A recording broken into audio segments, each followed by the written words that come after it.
Bonsoir. Bonsoir, merci.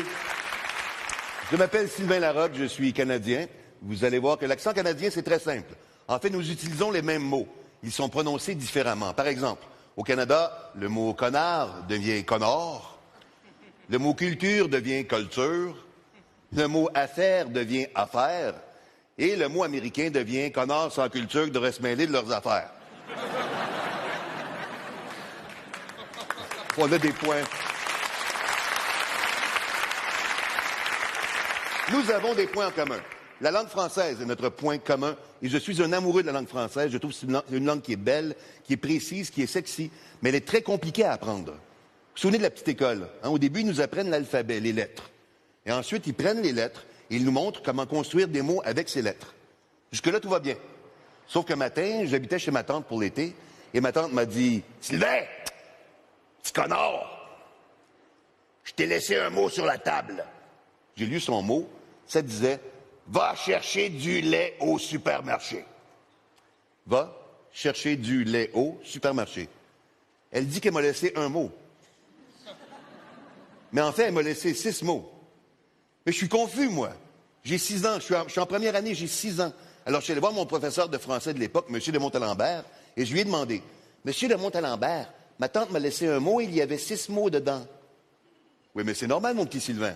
Si quelqu'un t'écrit un mot, il y aura plusieurs mots dans le mot.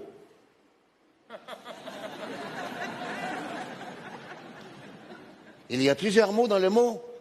Ça, c'est parce que le mot est enceinte, c'est ça? C'est parce qu'il a embrassé le point-virgule.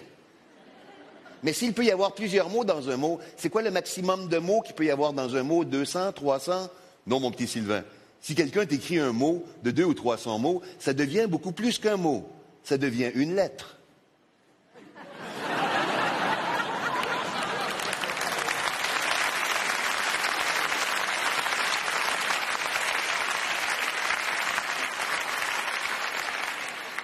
L'autre jour, vous nous avez dit que les lettres formaient des mots. Ensuite, vous avez dit qu'il y avait plusieurs mots dans les mots. Et s'il y a trop de mots dans le mot, il redevient une lettre. Vous comprenez pourquoi j'aime autant les maths. Et ça ne fait que commencer, parce qu'après, ils t'apprennent qu'il y a plusieurs sortes de mots. Des articles, des sujets, des verbes, des noms. Et un beau matin, mon père a laissé traîner un journal sur la table et j'en ai lu un bout. Et je suis allé voir mon professeur, je lui ai dit, « Monsieur de Montalembert, j'ai lu un mot qu'un journaliste a écrit dans le journal, mais en fait, c'était peut-être une lettre, parce qu'il y avait plein de mots dans le mot. » Non, mon petit Sylvain, si un journaliste écrit quelque chose dans un journal, ce n'est pas un mot, c'est un article.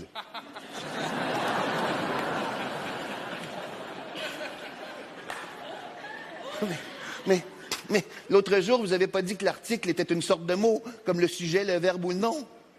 Oui, mais mon petit Sylvain, tu sais, un journaliste qui a un peu de verbe peut écrire un article de 3000 mots sur un sujet, non?